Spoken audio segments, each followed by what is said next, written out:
Deciding to work with a coach can bring on some anxiety and be a little scary when you have no idea what to expect. Let's talk about what happens during our coaching sessions. Coaching is simply a conversation. You just show up and share your goals and experiences. Your coach, however, has a strategy that leans into behavior change theory to shift your mindset and increase your motivation. They also draw on their expertise in health and nutrition to make sure you are working on the right changes for your goals. The coaching journey has 4 steps. First, you get real. We get real about your current habits, health, mindset, and what you want to accomplish with coaching.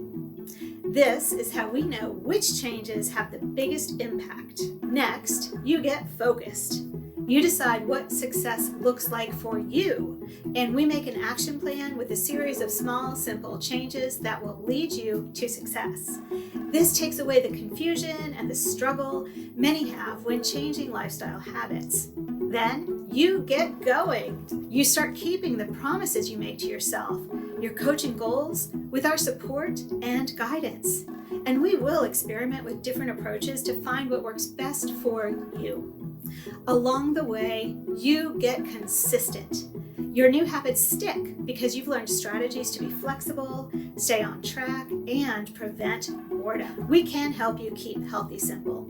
Schedule a free strategy session today to see if coaching is right for you.